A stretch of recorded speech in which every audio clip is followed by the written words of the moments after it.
तो ऐसे कारण में बच्चे में एकेडमिक डेफिसिट रहेगा, स्कूल में अच्छा परफॉर्म नहीं करना, कॉम्पिटिटिव एग्जाम में परफॉर्म नहीं कर पाना, अपना सोशल स्किल्स डेवलप ना हो पाना, रिटेंशन नहीं है, चीज़ों को याद नहीं रख पा रहा है, पढ़ाई में मार्क्स नहीं आ पा रहे हैं, ठीक है, पीछे होते चले जा रहा है, दोस्तों से मिलने में हेजिटेशन, फिर इन्फीरियरिटी कॉम्प्लेक्स आना बच्चे में, बहुत एग्रेसिव हो गया, कुछ भी किसी तरीके के नशे में इन्वॉल्व हो गया, तो इस तरीके के एंटी सोशल बिहेवियर डेवलप हो सकते हैं बच्चे में। तो लेकिन अगर लेट भी आ गए हैं तब भी आप ट्रीट अगर कराएंगे तो हम सिम्टम बेस पे और टोटलिटी बेस पे बच्चे के सिम्टम को पूरा कंट्रोल कर सकते हैं कि वो अपने एज के हिसाब से इन कंडीशन से बाहर आ पाए। नमस्कार दोस्तों, मैं हूं हिमांशु भट्ट। पहले हम अक्सर सुनते थे कि बच्चे तो चंचल ही होते हैं और बहुत ज्यादा हाइपर एक्टिविटी करते हैं, लेकिन अगर आपके बच्चे बहुत ज्यादा चंचल हैं, बहुत ज्यादा हाइपर एक्टिव हैं, किसी काम को करने में एकाग्रता नहीं है, यानी कि कंसंट्रेशन नहीं कर पाते, चाहे स्कूल का काम हो चाहे कोई भी काम जो आपने दिया है, आपकी बातों को कई बार वो समझ नहीं पाते, अगर समझ जाते हैं तो अपनी लाइफ में इंप्लीमेंट करने में प्रॉब्लम होती है। अगर इस तरह के सिम्टम्स आपके बच्चों के अंदर हैं तो ये एक प्रकार का डिसऑर्डर है जिसे बोलते हैं ADHD यानी अटेंशन डेफिसिट और हाइपर एक्टिविटी डिसऑर्डर। इसका समय रहते इलाज करना बहुत जरूरी है, इसलिए दी हेल्थ शो में आज हम डॉक्टर भावेश चंदेला जी से जानेंगे कि कैसे आप अपने बच्चों के डिसऑर्डर को समझकर समय पर उसका ट्रीटमेंट कर सकते हैं। सर आपको प्रणाम। नमस्कार सर, ADHD पहले बहुत कम सुना जाता था और हम बचपन में तो लोग कहते हैं कि बच्चे तो चंचल ही होते हैं, बच्चे नहीं चंचलता दिखाएंगे तो कौन दिखाएगा। तो पहले ADHD को समझाइए कि ये क्या है। ADHD का सबसे पहले तो full form attention deficit hyper activity disorder, जिसमें कि बच्चा, हमें एक जो कॉमन टर्म दी गई चंचलता, बच्चे में पहले जो लक्षण मिलेंगे चंचलता मिलेगी, पर खाली चंचलता होना ही इस बीमारी का कोई ठोस लक्षण नहीं है जी। एक्चुअली इनिशियल एजेस में जब बच्चा जैसे इन्फेंट से लेके 3 से 4 साल की उम्र तक चंचलता ज़्यादातर बच्चों में नेचुरली पाई जाती है, तो उसका मतलब ये नहीं कि उनमें कोई ADHD के सिम्टम आ रहे हैं या किसी तरीके की कोई बीमारी है। ADHD में हम एक्चुअली कुछ क्राइटेरिया बनाया गया है जिससे कि डिजीज ADHD को हम डिफाइन करते हैं। जैसे कि DSM-5 क्राइटेरिया है जिसमें कि मतलब 18 क्राइटेरिया दिए गए हैं जिससे कि ADHD को डिफाइन करा जाता है। अच्छा, मतलब सिम्टम्स जो हैं इसके। जी, ये सिम्टम्स दिए गए हैं कुछ जिसके बेसिस को रखते हुए हम डिजीज को पूरा डायग्नोज करते हैं कि ये डिजीज है भी बच्चे में या नहीं है जी। जैसे कि हम ADHD जो कंडीशन है उसमें उसके 2 पार्ट होते हैं। एक तरीके से एक पार्ट होता है हाइपर एक्टिविटी और इम्पल्सिवनेस, जो कि जनरली बच्चों में इस कंडीशन में साथ साथ ही पाए जाते हैं। अब पहले हम हाइपर एक्टिव बच्चा या इम्पल्सिव बच्चा कैसा है उसके लिए हम आइडेंटिफाई करें, तो उसमें हमेशा जैसे पेरेंट्स हमारे पास आते हैं दिखाने के लिए, तो उसमें हमें जैसे दिखता है कि बच्चा, पेरेंट्स बोलते हैं कि बच्चा बैठता नहीं है एक जगह, हमेशा दौड़ भाग करता रहता है, चाहे घर पे हो, किसी फंक्शन में हो या स्कूल में हो, जहाँ की टीचर से भी यही कंप्लेंट आती है कि बच्चा एक जगह बैठता नहीं है टिक के और हमेशा मूवमेंट में रहता है। ऐसे ही जैसे और कुछ अगला सिम्टम जैसे रहता है इसमें कि बच्चा एक जगह पे बैठता तो है ही नहीं, दूसरे को भी इंटरप्ट करता रहेगा। ठीक है, जैसे अपने पेरेंट्स हमें बताते हैं कि घर में जैसे उसका कोई ब्रदर या सिस्टर है, वो दूसरे काम में इन्वॉल्व है तो उसको भी डिस्टर्ब करने में लगा रहता है। स्कूल में दूसरे बच्चे को या टीचर को अपनी नॉर्मल एक्टिविटी करने में इंटरप्ट करता है। अब बच्चा इसमें इम्पेशेंट भी रहता है कि भाई आप कोई भी उससे क्वेश्चन पूछने की कोशिश करें या कोई टास्क कराने की कोशिश करें या लाइन में लगाने की कोशिश करें तो वो इतना इम्पेशेंट रहता है कि वो उसको फॉलो नहीं करना चाहता रूल्स को, वो हमेशा रूल्स तोड़ने पे अपने आप को पहले प्रेजेंट करने के चक्कर में लगा रहता है। ठीक है, और तीसरा एक जैसे हमें एक टर्म दी गई है कि जैसे बच्चे को मोटर लगी हो, पेरेंट्स भी ये बताते हैं कि बच्चा थकता नहीं है, सुबह उठा और रात तक पूरे दिन एक्टिविटी करता है लेकिन एनर्जी उसकी बिल्कुल भी कम नहीं होती है। ठीक है, तो ये भी एक बड़ा स्ट्रॉन्ग सिम्टम इंडिकेट करता है हाइपर एक्टिविटी की तरफ बच्चे की। और कुछ सिम्टम ऐसे रहते हैं कि बच्चा जैसे कि भाग दौड़ कर रहा है और दूसरों को और अपने को भी हर्ट करने की कोशिश कर सकता है। ठीक है, ये तो हाइपर एक्टिविटी और इम्पल्सिवनेस के लिए। कभी कभी बच्चा जैसे एब्यूजिव हो सकता है, अपने इमोशंस का कंट्रोल नहीं कर रहा है, किसी ने उसको अगर कंसोलेट करा या फिर उसको कॉन्ट्राडिक्ट करा तो तुरंत अपना रिएक्शन देगा बिना किसी अंडरस्टैंडिंग किया, बिना सोचे समझे किसी को हाथ उठाना या एकदम से कुछ भी बोल देना बिना सोचे समझे कि इसका क्या इम्पैक्ट होगा। और अब जैसे मैंने दूसरी चीज़ बताई इनअटेंटिवनेस, अब इनअटेंटिव जो ये वाले जो सिम्टम होंगे इसको आइडेंटिफाई करना भी मुश्किल है। जैसे बच्चा, इसमें हमें जनरली क्या पता लगता है कि बच्चा कोई भी अगर मेंटल लेवल का वर्क देंगे बच्चे को तो उसे सस्टेन्ड फोकस करने में बड़ी दिक्कत होती है। जैसे कि बच्चे को होमवर्क दे दिया गया, ठीक है, कोई आपने गेम खेलने के लिए दे दिया जिसमें उसे अपना सस्टेन्ड मेंटल फोकस लगाना पड़ रहा है, तो वो उसमें लंबे समय तक इन्वॉल्व हो ही नहीं सकता है, हमेशा डिस्ट्रैक्टेड रहेगा और जल्दी ही किसी दूसरे काम में लग जाएगा, उसमें कंटिन्यूसली काम नहीं कर सकता। दूसरा एक सिम्टम रहता है कि बच्चा हमेशा फॉरगेटफुल रहता है, अपने डेली रूटीन की एक्टिविटी भी भूल जाता है। ठीक है, इसमें एक सिम्टम और है बड़ा स्ट्रॉन्ग, जैसे कि बच्चा हमेशा डिसऑर्गेनाइज्ड मिलेगा। पेरेंट्स कंप्लेन करते हैं कि कभी बच्चा अपनी पेंसिल भूल गया, बॉटल भूल गया स्कूल में, ये डेली एक्टिविटी में मतलब उसका रोजाना का ये काम हो गया है, तो ये भी एक डिसऑर्गेनाइज्ड पुअर टाइम मैनेजमेंट, उसे समय का अंदाज़ा नहीं होगा कि कब क्या करना है, वो मैनेज नहीं कर सकता। ना तो अपना सामान इधर उधर बिखरा रहेगा, उसका कमरा आप देखेंगे तो टाइम मैनेज नहीं करेगा, कोई डिसिप्लिन फॉलो नहीं करेगा। तो ये भी एक ऐसा सिम्टम है जो कि पेरेंट्स आइडेंटिफाई कर सकते हैं कि ADHD की तरफ इशारा कर सकता है। और एक कुछ सिम्टम ऐसे हैं कि बच्चा, जैसे हम कुछ भी उसको हम कोई टास्क देंगे तो उसको हम, जैसे हमने बोला कि एक पेज लिखिए, पेज लिखने की कोशिश करी, कोई आवाज़ हो गई, बाहर से हॉर्न बज गया, या कोई दूसरा उसका सामने आपको टीवी चल रहा है उसकी कोई आवाज़ आ गई, तो वो उससे डिस्ट्रैक्टेड रहेगा, इजीली डिस्ट्रैक्ट हो जाएगा। सस्टेन्ड मेंटल फोकस मेंटेन करना बच्चे के लिए बड़ा ही एक चैलेंजिंग टास्क हो जाता है। आप जैसे आप क्या, मेरे पास कोई पेशेंट्स आते हैं, बच्चा आया तो पेशेंट्स क्या, जो उनके पेरेंट्स होते हैं उनको क्या पहले सिम्टम बताते हैं कि बच्चा घर में भागता दौड़ता रहता है, ना ही किसी एक्टिविटी इन्वॉल्व होता है, ना ही हमारी बात का जवाब देता है, ना, और हमेशा इशारों में बात करने की कोशिश करता है, आंखों में आंखें डाल के कन्वर्सेशन करने की कोशिश नहीं करता है, उसका नाम भी लेंगे तो भी वो इधर उधर की मतलब हमें नेग्लेक्ट करता है। हाँ। दूसरा जो है, जैसे बच्चा स्कूल में गया तो टीचर से कंप्लेंट आ रही है उसकी कि बैठता नहीं है एक जगह पे, दूसरे बच्चे को भी परेशान करता है, टीचर का जो कमांड है वो फॉलो नहीं कर रहा है। तो इस तरीके की जो सिम्टम्स हैं पेरेंट्स बताते हैं, तो फिर हम डायग्नोसिस पे आते हैं जो ये क्राइटेरिया को मैच करके कि बच्चा ADHD कंडीशन को फेस कर रहा है या नहीं कर रहा है। सर क्या रीज़न हो सकता है इसका, क्योंकि मानना जाता है कि बच्चे चंचल ही होते हैं, एक्टिव ही होते हैं और पूरे दिन किसी न किसी काम में लगे रहते हैं, तो क्या कारण है इस ADHD का? एक्चुअली ADHD के तो मतलब कुछ कारण हैं, जैसे कुछ तो जेनेटिक कारण होते हैं जिसका कुछ पता नहीं लगाया जा सकता, जेनेटिक बोलते हैं, या बायोकेमिकल डिसऑर्डर होते हैं। जैसे हमारा जो दिमाग का जो अग्रभाग है, प्री फ्रंटल जो रीजन है, इसमें जो हमारा अटेंशन के लिए यूज़ होता है, मेमोरी के लिए यूज़ हो रहा है, तो उसमें कोई बच्चे के हार्मोनल डिसबैलेंस हो गया, या उसका साइज छोटा है, या नर्व लिथार्जी बोलते हैं कि वहाँ की जो तंत्रिकाएं हैं वो लूज हैं थोड़ी, मतलब एक टर्म है ऐसी जिससे कि बच्चे को अटेंशन कैपेसिटी लो रहती है, तो ये एक जेनेटिक या बायोकेमिकल रीज़न बोल सकते हैं। दूसरा एक रीज़न होता है कि जैसे बच्चे की माँ की प्रेगनेंसी के दौरान कि उस समय कोई न्यूट्रिशनल डेफिशिएंसी रह गई, कुछ इस तरीके की ड्रग ली गई जिससे कि बच्चे के डेवलपमेंट पे फर्क पड़ा, क्योंकि जनरली जब गर्भधारण होता है तो पहले 3 महीने में ही लगभग मैक्सिमम ब्रेन का हिस्सा डेवलप हो जाता है बच्चे का। ठीक है, तो उस समय अगर माँ ने अच्छा न्यूट्रिशन नहीं लिया गया माँ के थ्रू, ठीक है, और उसको कोई ऐसी दवाइयाँ दी गई जो कि बच्चे तक पहुँच गई डेवलपमेंट के दौरान, तो इससे भी कोई ना कोई रीज़न हो सकता है, मतलब कोई ना कोई ADHD या कोई और तरीके की दिमागी बीमारी बन सकती है। एक कारण ये होता है डिलीवरी के दौरान कोई बच्चे को दिमाग की इंजरी हो गई, या पैदा होते ही बच्चे को कोई ऐसी दिक्कत आई कि उसे NICU में एडमिट करना पड़ गया, जैसे कि कोई बीमारी, दिमागी बुखार हो गया, एंसेफेलाइटिस हो गया, मेनिंजाइटिस हो गए, इस तरीके की बीमारी से बच्चे को निकलना पड़ा बचपन में। तो ये सब कुछ रीज़न होते हैं कि बच्चे को ADHD की तरफ या कोई और दिमागी बीमारी की तरफ ले जा सकते हैं। जैसे कि अब हमें ये अकेले रीज़न नहीं है, कॉम्बिनेशन ऑफ रीज़न हो सकते हैं। अब जैसे कि CP चाइल्ड होते हैं, सेरेब्रल पाल्सी के बच्चे हैं, एक ऑटिस्टिक चाइल्ड है, ठीक है, एक OCD की कंडीशन होती है, ऑब्सेसिव कंपल्सिव डिसऑर्डर। तो ये बहुत सारी चीज़ें ऐसी हैं जिससे हमें जुड़ी भी हो सकती है, जिन्हें कोमॉर्बिड रीजंस बोलते हैं, जो जुड़े भी हो सकते हैं, और ये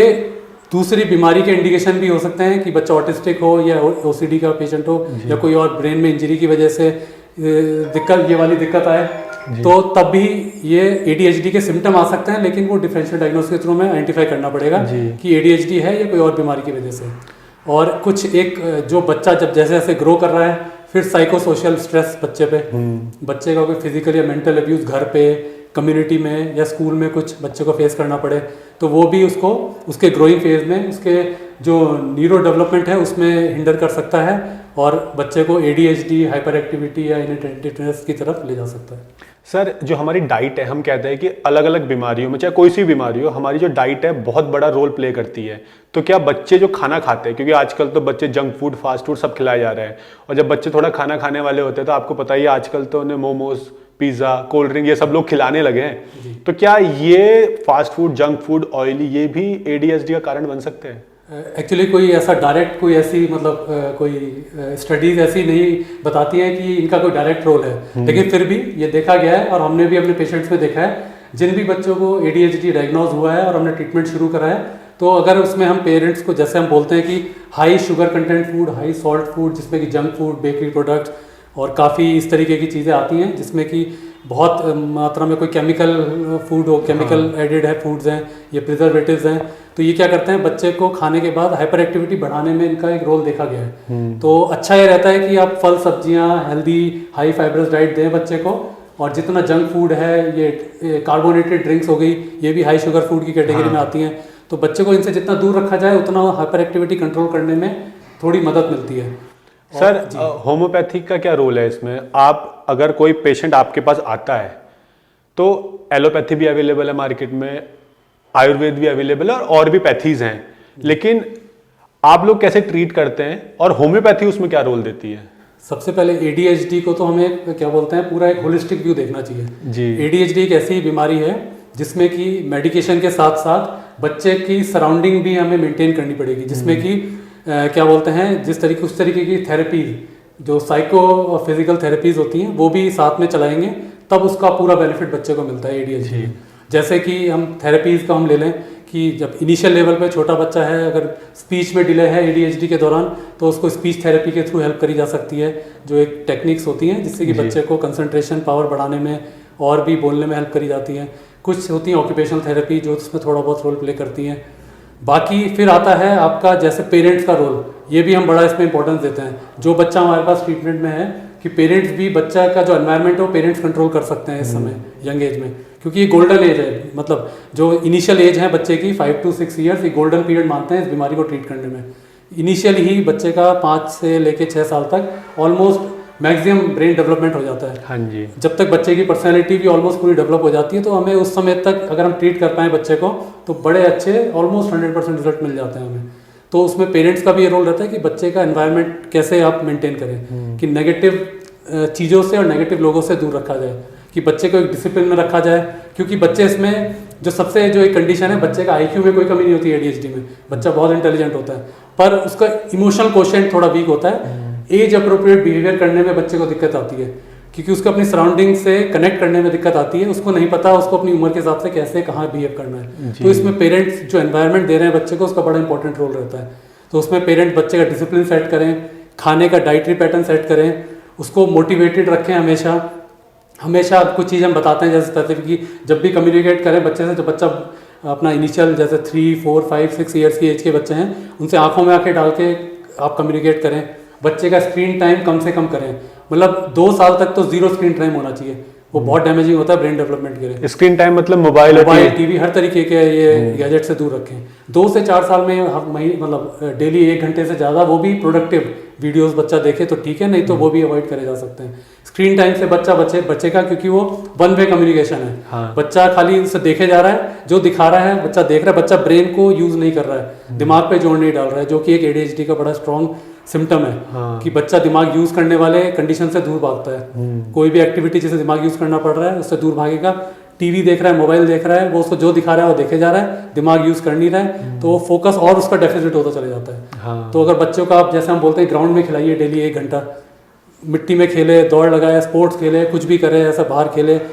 तो उससे बच्चे के ब्रेन डेवलपमेंट, न्यूरॉन की जो होता है ना कनेक्टिविटी बनती है। हाँ। और जल्दी बच्चा ब्रेन ग्रो भी होता है और उसके सोशल स्किल्स भी डेवलप होते हैं। दूसरा कि जैसे बच्चा आपस में आप कम्युनिटी से जोड़ के रखें, बच्चे को आइसोलेट ना करें। आजकल न्यूक्लियर फैमिलीज हो गई हैं। हाँ। तो जैसे घर में दादा दादी हैं, आपके रिलेटिव्स हैं, दोस्त हैं, स्कूल है, तो वहाँ पे बच्चे को ज़्यादा से ज़्यादा लोगों के बीच में रखा जाए, पॉजिटिव लोगों के बीच में, कि वो कनेक्टिविटी बिठाए। उससे बच्चे का कॉन्फिडेंस बिल्डअप होगा और उसका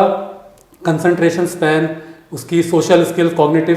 कैपेबिलिटी सब कुछ डेवलप होगी और बीमारी से बाहर आने में काफ़ी अच्छा रोल प्ले करेगा ये। जी सर, इसमें होम्योपैथी मेडिसिन कैसे अपना रोल प्ले करेंगे? अब इसमें जो आता है मेडिसिन का भी इक्वल ऑलमोस्ट 50% इंपॉर्टेंस है, क्योंकि होम्योपैथी क्या करती है, जो होम्योपैथी का रोल है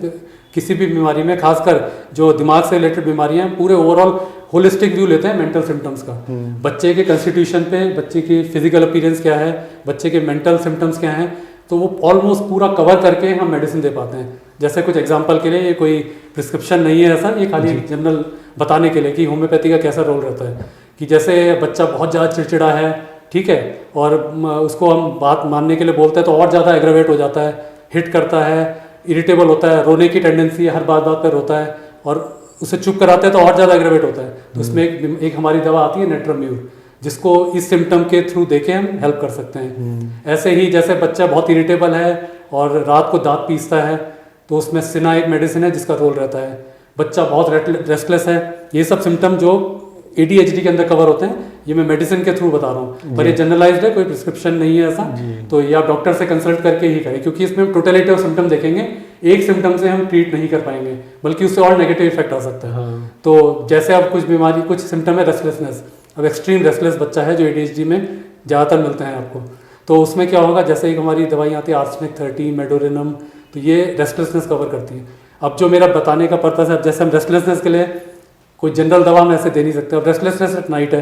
तो नाइट में अगर रेस्टलेसनेस है तो उसके लिए दवाई चेंज हो जाती है, मर्क्सोल 30 दी जाती है। तो इस तरीके इतना ज़्यादा हमें डीप में जाके overall totality of symptom cover करके फिर हम मेडिसिन प्रिस्क्राइब करेंगे, और उसमें भी पोटेंसी चेंज करते जाएंगे जैसे जैसे बच्चे की ज़रूरत के हिसाब से। डेवलपमेंट अगर सस्टेन हो रहा है तो कंटिन्यू करेंगे, अगर हमें लग रहा है कि आगे डेवलपमेंट मतलब प्रोग्रेसिव अच्छा नहीं दिख रहा तो हम डोज भी चेंज करेंगे, कॉम्बिनेशन चेंज होंगे। इस हिसाब से होम्योपैथी पूरा टोटल होलिस्टिक व्यू लेके और सिम्टम के बेस पे और कॉन्स्टिट्यूशन के बेस पे पूरा टोटलिटी कवर करते हुए इस बीमारी को ऑलमोस्ट, अगर टाइम पे अगर बच्चा आ रहा है तो उसको हम मतलब अपने गोल्डन ईयर्स जिसे हम बोलते हैं कि 3 साल से लेके 7 या 8 साल की एज में हमारे पास आ रहे हैं, तो वो पूरा 100% अपने एज अप्रोप्रिएट बिहेवियर भी करना शुरू कर देंगे और 100% रिकवर हो जाएंगे इस बीमारी से। सर अगर क्योंकि लोगों को कई बार पता नहीं चल पाता, क्योंकि अवेयर नहीं है जी, और उन्होंने भी बचपन से सुना है कि बच्चों का नेचर ऐसा ही होता है जी, तो अगर वो समय रहते इस पर ध्यान नहीं दिया, और आपने बताया ना गोल्डन एज में अगर वो क्योर नहीं हो पाई, तो कितनी बड़ी प्रॉब्लम क्रिएट कर सकती है इन फ्यूचर। जी, ये बड़ा अच्छा आपने सवाल पूछा है, क्योंकि अगर हमने जैसे एक टाइम पीरियड है कि ब्रेन डेवलपमेंट का पीरियड है, उसमें हमने बच्चे को ट्रीट करा तो हम 100% क्योर उसमें ला सकते हैं। लेकिन अगर एक जैसे बच्चा कुछ 9 साल में, 10 साल में, 12 साल तक आइडेंटिफाई नहीं कर पा रहे हैं पेरेंट्स, उनको लगता है कि सबसे पहले तो एक्सेप्टेंस नहीं हुआ बहुत लोगों में कि हमारे बच्चे को दिक्कत है, या आइडेंटिफाई नहीं कर पाए कि नॉलेज ना होने की वजह से, ठीक है, तो क्या हुआ, बच्चे का जो गोल्डन पीरियड तो निकल गया जिसमें 100% ट्रीटेबल हो सकता था, लेकिन आगे जाके क्या होता है, बच्चे की पर्सनैलिटी जब डेवलप होगी तो ऐसे कारण में बच्चे में एकेडमिक डेफिसिट रहेगा, स्कूल में अच्छा परफॉर्म नहीं करना, कॉम्पिटिटिव एग्जाम में परफॉर्म नहीं कर पाना, अपना सोशल स्किल्स डेवलप ना हो पाना, ठीक है, जैसे कि अपनी फ्रेंडशिप, लोगों से दोस्ती नहीं कर पाना, दोस्त नहीं बन पा रहे हैं बच्चे के, स्कूल में लोगों से कनेक्टिविटी नहीं बिठा पा रहा है, टीचर से कनेक्टिविटी नहीं बिठा पा रहा है, जो अपने एज अप्रोप्रिएट उसका एकेडमिक्स होना चाहिए उसको फॉलो नहीं कर पा रहा है, ठीक है, रिटेंशन नहीं है, चीज़ों को याद नहीं रख पा रहा है, पढ़ाई में मार्क्स नहीं आ पा रहे हैं, ठीक है, पीछे होते चले जा रहा है, दोस्तों से मिलने में हेजिटेशन, फिर इन्फीरियरिटी कॉम्प्लेक्स आना बच्चे में, और ऐसे ही आगे जाते थे। दोनों चीज़ें ना, एक मैंने अनअटेंटिवनेस बताई थी, अगर वो चीज़ें हैं तो बच्चा आइडेंटिफाई नहीं कर पाया, आगे जाके वो एकेडमिकली वीक हो गया, उसका लो स्पिरिट हो गई, और वो इन्फीरियरिटी कॉम्प्लेक्स जाके तो बहुत डल फेज में रह सकता है बच्चा, कि डिप्रेशन में चला गया, एंग्जाइटी के इश्यूज आ गए बच्चे को एडोलसेंट एज में, या फिर वो बच्चा इतना हाइपर एक्टिविटी फेज में अगर नेगलेक्ट हो गया तो आगे जाके उसको क्या बोलते हैं, एंटी सोशल बिहेवियर आ गया, बहुत एग्रेसिव हो गया, कुछ भी किसी तरीके के नशे में इन्वॉल्व हो गया, तो इस तरीके के एंटी सोशल बिहेवियर डेवलप हो सकते हैं बच्चे में। तो लेकिन अगर लेट भी आ गए हैं तब भी आप ट्रीट अगर कराएंगे तो हम सिम्टम बेस पे और टोटलिटी बेस पे बच्चे के सिम्टम को पूरा कंट्रोल कर सकते हैं कि वो अपने एज के हिसाब से इन कंडीशन से बाहर आ पाए। सर एक लास्ट क्वेश्चन करना चाहूँगा, क्योंकि क्या है ना, कोई भी बीमारी हो, कोई भी डिसऑर्डर हो, तो लोगों के दिमाग में यही क्वेश्चन आता है